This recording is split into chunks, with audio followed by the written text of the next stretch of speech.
maa ngi tudd Dior Kane Mbaye man maay principalu CM Fayou.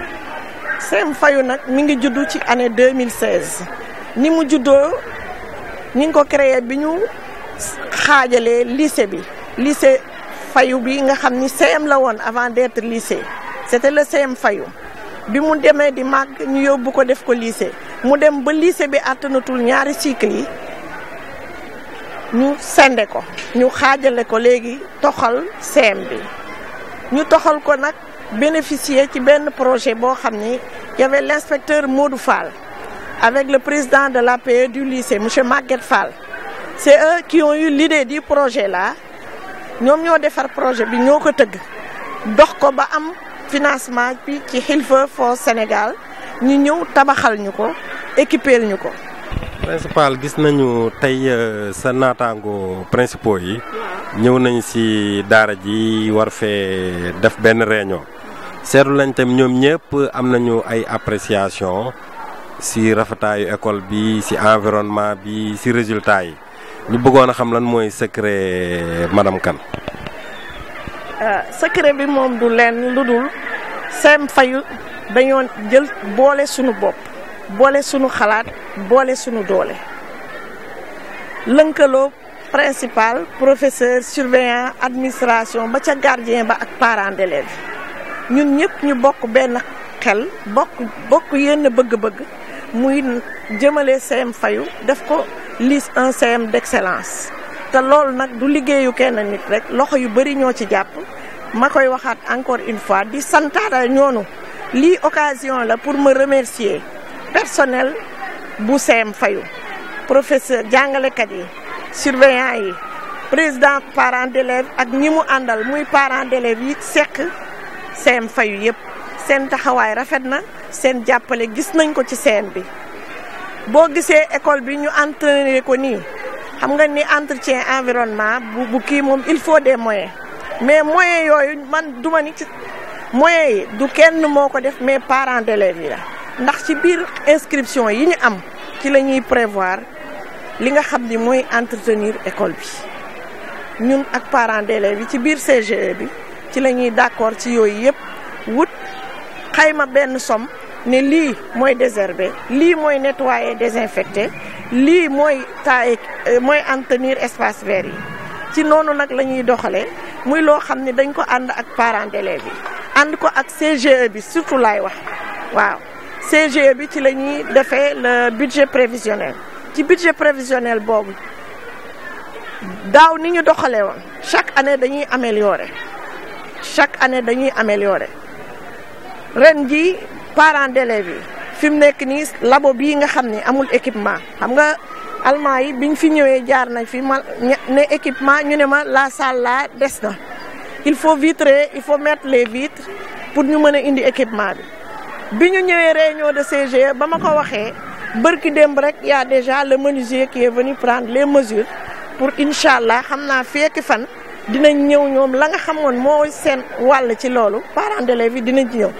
pour dire que ni CM Fayou daal wax dëgg yàlla jàmm ngi fi cohésion mi ngi fi ndax liggéey boo gis bu xel yëpp àndee xol yëpp ànd rek dafay yomb ci ñëpp te man loolu laay wax professeurs yi yombalal nañ ma ko surveillants yi yombalal nañ ma ko personnel bi yëpp ba ci parents d'élèves yi wax dëgg yàlla ànd nañu bokk gis-gis bokk bëgg-bëgg te loolu rek moo am solo. di bég ci ni ñu accueillir une deuxième fois encore ndaje moom nga xam ne IEF da koy def moom ak i collaborateur am ak ay principaux de collège am di wax rek ni ndaje mi mooy doon ndajeem ubbiteem principaux yi ak seen kilifa ndax gis nañ ni liggéey bu nekk boo koy def boo koy tàmbali war nga xayma li passé xool fa nga jëm te defe naa tey di IEF loolu la def si ak ñun joxoon nañu daaw lu ñu plan d'action boo xam ne déroulé nañ ko ba mu jeex moom la doon xayma si tey mu def bilan ci li résultat école yëpp def bilan aussi ci ay structure am ak personnel am ak li nga xam ne lépp daal moom mooy doxal njàng ak njàngale bi ci école bi ci dëkk bi ci circonscription bi bi mu paree ci loolu tam am na ay jéego yoo xam ne tegaat na ko ci sunu kanam pour 2018 2019 ah am na objectif yu ñu joxati yoo xam ne war nañ koo yóotu ñuy ñaan nag yàlla yombalal ñu ba ñu mën a jote ci objectif yooyu ñu mottali yéene ci objectif yooyu nga xam ne IEF am na ko pour Thiès circonscription Thiès ville te loolu di jaaree ci ñun li nga xam ni mooy li ñu war a liggéey ñun. man maa ngi tudd Sadio Mbodj maay principalu CEM Ousmane Ngom maa ngi jël parole bi nag di wax au nom de la présidente du cadre d'expression des principaux de ville madame Ndeye Sokhna Mbaye qui est empêchée. alors fii ñu ngi tey jii CEM Fayu di école bee xam ne collège bee xam ne pratiquement moo gën rafet fii la ñu tenir donc suñu rencontre bi madame Lief Fatoumata Diallo moo ko présidé donc chaque année da koy def taseeg principaux Thiès ville yëpp ñu wax année scolaire bu ñu passé bilan bi ensuite ñu seet lan la ñuy def pour année scolaire bi résultat yi gën baax et toujours xam nga rek fu jàngalekat yi di taseeg ak seen autorité suñ waxee problème yi suñ tasee il faut que ay problème am donc problème yi tamit posé nañ suñu ay problème moom tamit indi na ci donc ay éléments de réponse léegi nag pour bilan bi moom du ñuy sant yàlla puisque examen BFM ba xam ne critère d'évaluation la am nañ ci ndam puisque 37% la woon 2017 egg nañ ci 45% 2018 donc am nañ ci benn progression donc de 8%. progression boobu nag soo duñ ciy sant yàlla di ci sant aussi jàngalekat yëpp puisque di ci commencé ci IEF bi mooy suñu njiit ba ci waa inspection chef d'établissement yi jàngalekat yi ba même sax gardien yu nekk après bon ci école bi puisque ñun ñëpp ñooy ànd liggéey pour xale yi am résultat yi donc ñu ngi ciy sant yàlla. léegi nag après résultat yi ñu doon wax ci perspective yi maanaam ambition yu IEF am pour 2018-2019 te yooyu gis nañ ne que ambition yooyu vraiment ambition yu claire la ay objectif la te ñun tamit chef d'établissement dinañ def lépp ba ambition IEF yi ñu matérialiser ko comme ça école au niveau de la circonscription Thiès ville gën am ay résultats te su gën a am ay résultats rek loolu yëpp rek c'est parce que pour njëriñu élèves yi la pour njëriñu parents d'élèves yi la donc ñun ñëpp takku nañ pour liggéey pour yàlla may ñu ndam parce que yàlla mooy may ndam donc ñi ngi ñaan yàlla may ñu ndam ci loolu. comme tamit ay jàngalekat suñ taxawee ak seen ay njiit toujours dinañ ci poser ay problème alors problème yi nag moom surtout fii problème mu infrastructure la ay salle de classe pour yenn collèges yi ay bloc d'hygiène ak aussi bloc administratif yooyu buñ ko posé ak yeneen problème tamit IEF indi na ci ay éléments de réponse te éléments de réponse yooyu tamit ñun yaakaar nañ ne que éléments de réponse yooyu IEF dina ko indi joxe ko am nañ ci moom yaakaar te loolu yëpp rek su koy def c'est parce que dunoo bëggu jàng mi suqaliku fii et que ñu am ndam ci loolu yëpp rek donc loolu la ñuy ñaan encore une fois di sant yàlla di ñaan yàlla année scolaire bii bu bees bii 2018-2019 yàlla may ñu ñun ñëpp wër jàngalekatu Thiès yëpp et yàlla tamit quoi may nu ci ndam pour suñu élèves yi.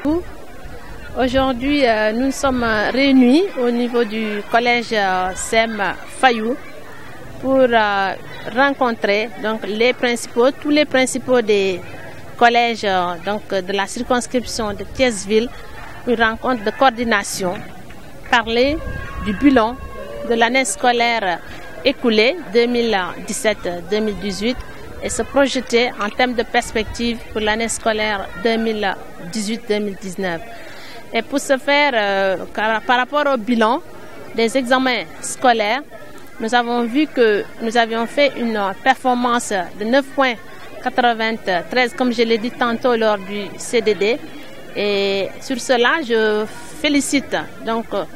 tous les principaux de ces collèges, toute la communauté éducative et tous les élèves donc de ces établissements-là.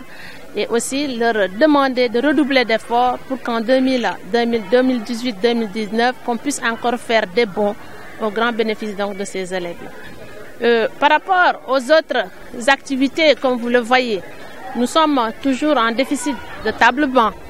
Le problème de personnel ne se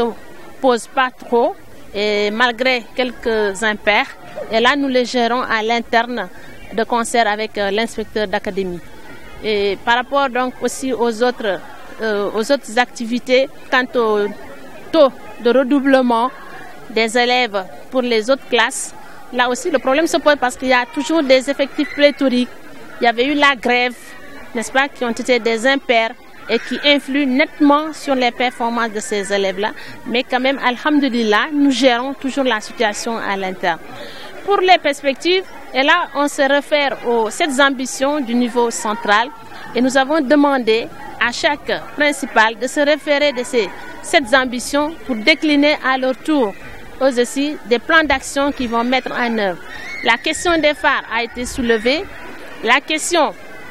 n'est-ce pas, des tables bancs aussi a été soulevée et pour des éléments de réponse par rapport aux phares, nous allons essayer de mettre en place dès à présent un dispositif, n'est-ce pas, de mise en œuvre de ces phares, toujours pour améliorer la qualité des enseignements d'apprentissages dans ces collèges. Et je pense que les échanges ont été fructueux et nous allons vraiment nous activer autour de toutes ces actions qui ont été déclinées pour la bonne marche de ces collèges-là dans notre circonscription.